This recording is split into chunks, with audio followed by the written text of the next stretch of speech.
Thank you, Yaakov. Yaakov forgot to mention one other person, Yaakov Berkowitz. And the truth is that there's many, many people that should be thanked, that need to be thanked, but as Yaakov said, and as the rabbi always says, too many to be enumerated, a word I learned 7 years ago.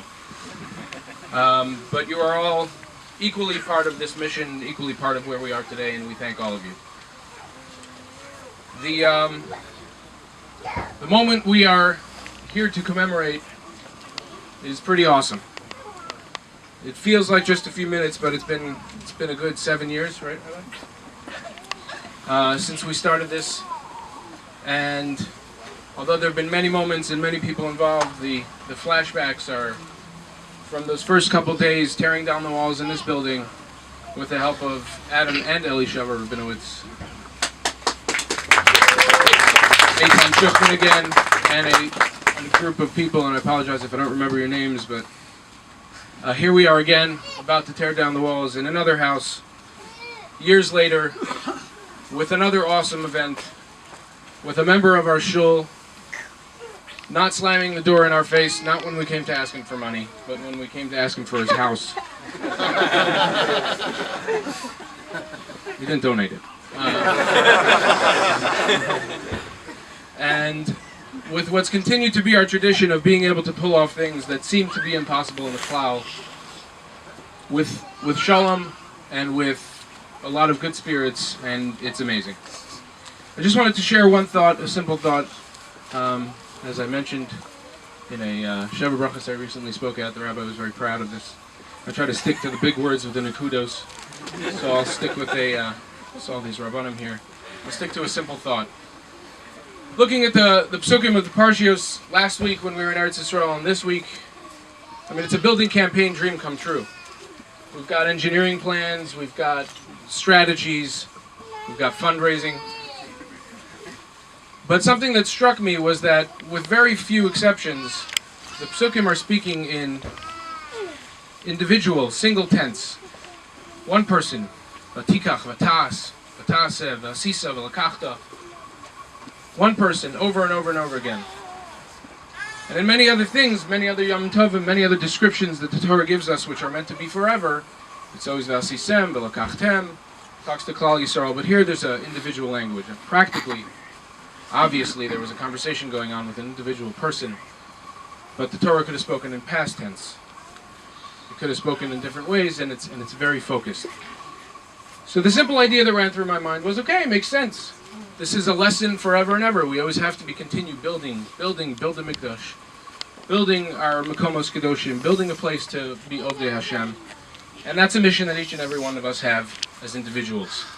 And that's certainly a reflection of how things come together here at Ohel Moshe. Everyone takes a very personal commitment to everything that we do. Everyone takes a very personal pride in everything that we do. And everyone does things, although they're doing them as individuals, as part of a klal, but without any personal credit or agendas. And it really is an amazing kihila. But there are a few exceptions in the psukim. First one, as I mentioned, this is a building campaign dream come true, is Mikol Asher Yidben Alibo. So, we already hit you up probably a few times. We're going to continue to do that. But it's true. On a simple level, everyone has to participate. And then the psukim go on and on and on in this single individual tense.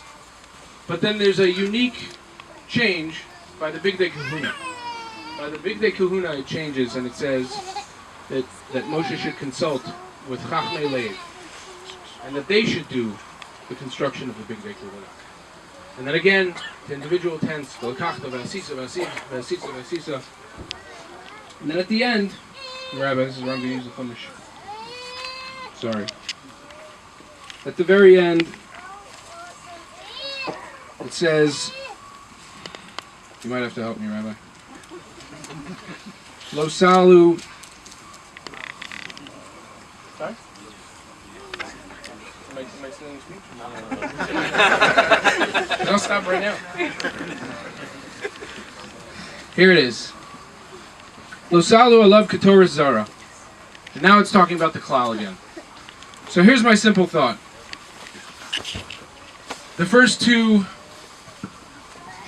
changes, the first two breaks from this pattern, use the word lave. And the last one is certainly talking to the Kehila. And my thought for all of us is, V'asisa, v'asisa, v'asisa. We have to do, there's no question, and we're not done. And we're doing great, all of us. But it has to be with the right intentions of the heart. The lave has to be there. But I wanted to take it a little further, which is to talk about what Chachmei Lev should perhaps mean in our situation. We are blessed to have a shul that was formed around one of the greatest Chachmei Lev that I have ever met in my life. Rabbi Teichman, as Rabbi Hopfer mentioned, has a way with people. One of my friends that was here for Shabbos described him as the people's rabbi. It doesn't matter who you are. It doesn't matter what level you're contributing to the shul. It doesn't matter if you contribute to the shul. It doesn't matter if he knows you for 5 minutes. Rabbi Teichman will drop everything that he is doing. He will spend time, eyes locked, focused on what it is that you need, and he'll stay there. And he'll take care of you, and he'll take care of your needs. And he'll speak to you in a way that touches your heart, and he'll try to guide you. And without going into details, I can tell you that I sit in a very unique position in the shul, and I don't mean my seat, which is standing in the back by the Sidurim. But I have the privilege of a certain view of how things run in the shul, but also how things run in the background of what it takes to keep a kehila going. It's not all fun and games, it's not all happy times, and it's not always simple. And from the little things that I've seen, I can tell you the work never stops. Not only does it never stop, and again, I'll keep it simple, but last week, a group of us took 8 days. Our family sacrificed to let us go. We went to Eretz Yisrael to recharge our batteries. The only person that did not leave his work behind was Rabbi Teichman. The phone calls don't stop.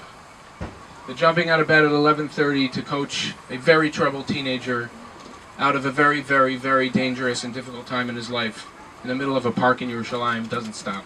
The work never stops. It follows him around, and there's never a frown.